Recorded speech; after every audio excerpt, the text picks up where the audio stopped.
When you think of ecotourism, what comes to mind? Green? Minimal?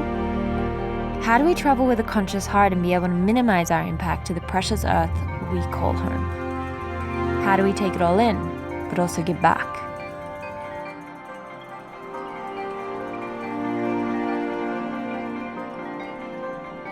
Okay, I know what you want to hear about first. Let's talk eco-friendly hotels.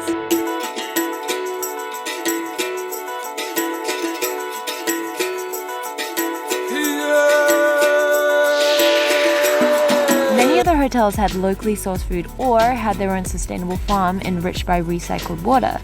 That meant supporting local farmers with food coming from farm to plate.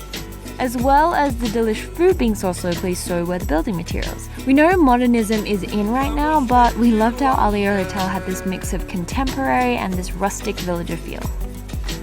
Gingango Lodge, some of the nicest hosts. Guys, we loved you and your adorable cat. What this place did was build in and around the landscape, so there was this perfect relationship of living in an open style concept with nature. Jetwing Hotel Kaduruketa's sustainable initiatives is on a whole new level. I'm talking treatment, recycling, and composting of all waste on the property run on 100% renewable energy. The perfect example of how all hotels should be running in the future. Compassionate by giving excess water to their neighbours and winner of many Green Initiative awards, Rondoli Hotel definitely boasts the best views you can get lost in. Speaking of lost, how about getting lost in the middle of a jungle? Galoya Lodge. Most memorable experience because it was, well, in the middle of the wilderness and that meant no Wi-Fi. But there were books and board games. I swear we thought we were going to wake up to a leopard outside our doors. And in the heart of busy Colombo is a modern tranquil hotel that has been offsetting their carbon footprint since 2014. What was apparent in each of these eco-hotels is that it immersed their guests in an oasis of calm in the Sri Lankan wilderness, embracing the nature and culture with sights, smells, tastes, and sounds. Often, we all forget to do that these days.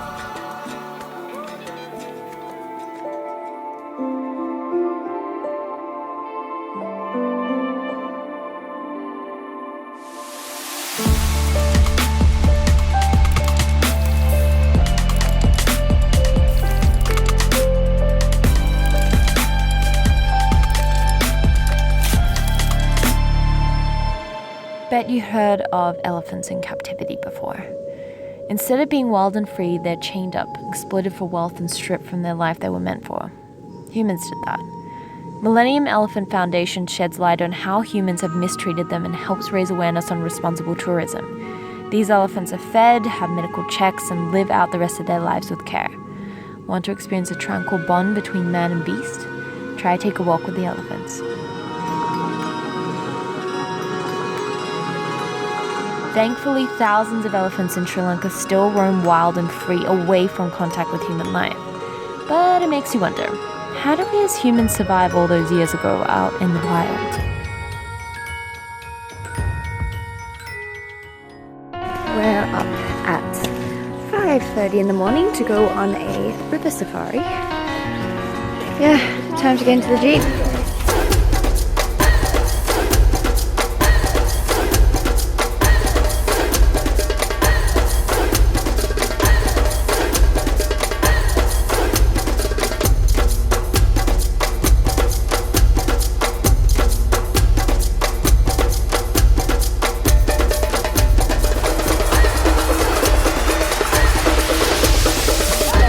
Try this fruit.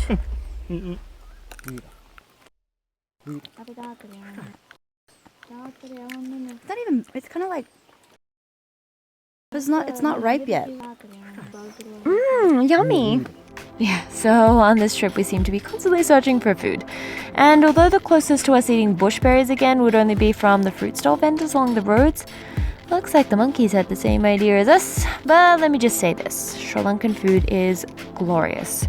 One experience you must do here is the Colombo Street Food Walk. In this experience, I would request you to wear the adventure hat on because you're going to see there is all the delicacies and the food from the streets. Those are influenced by different cultures and different religions.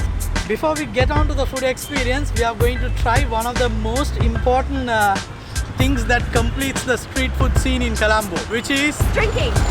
yes. Oh! Yes.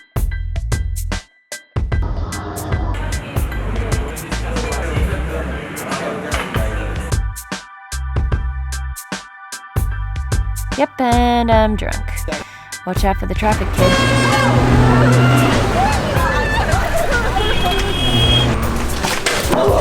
I'm okay. All the time! Luke is always shit. I'm okay. The residential areas in Colombo were eye-opening as one house in size was as small as 2 tuk-tuks put together with 3 to 4 families living in each. Essentially, cooking is impossible and therefore locals opt for street food to survive. It goes to say the birth of street food in the area is the limited resources available in these small, spaced houses.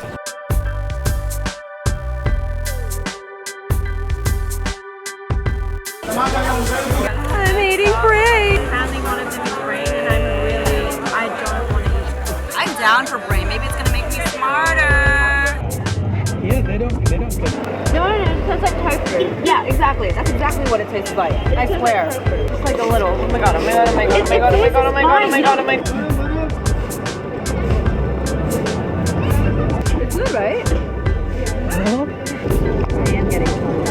Brains. Never gonna eat it again. So, brain curry is not my taste, but I can assure you, with the island being one melting pot of rich cuisine, you will definitely end up in a food coma. Pure chaos describes the traffic in Sri Lanka. With jams, constant beeping and narrow roads, one of the best ways to see the city is in open air by tuk-tuk. And in the near future, we'll be seeing all these babies replaced by electric ones in conversion initiatives the government has put in place. Oh my god, these are so much fun to ride. Well, except maybe when you're rushing to catch a train. We're gonna make it in time for our next vlog. I hope so. We're trying to get tickets and he's on the phone.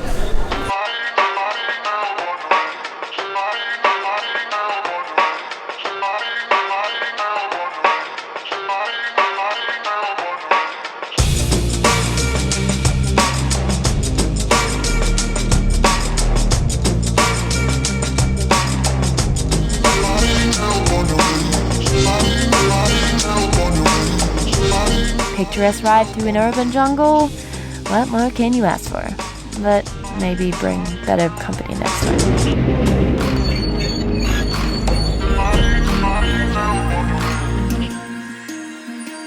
70% of the population is Buddhist, traditions dating back more than 2,000 years. And the Temple of Truth, the house of an ancient relic that is said to be a tooth of the Lord Buddha, smuggled and hidden in the hair of a princess as she ran away from her father's kingdom. Up the stairs and to the top of the rock lies Dambulla Cave Temple. Sacred traditions and a strong spiritual presence drifts through the air like the burning smoke of incense. An apparent cultural vestige of the influence remains.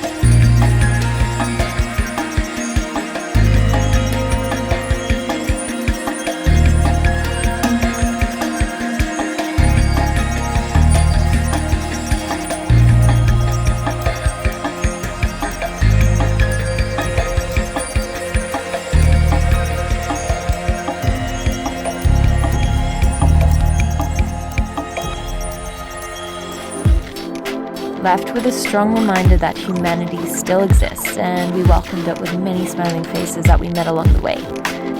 A simple exchange of kindness, understanding, and warmth in beautiful souls we will remember as we wander.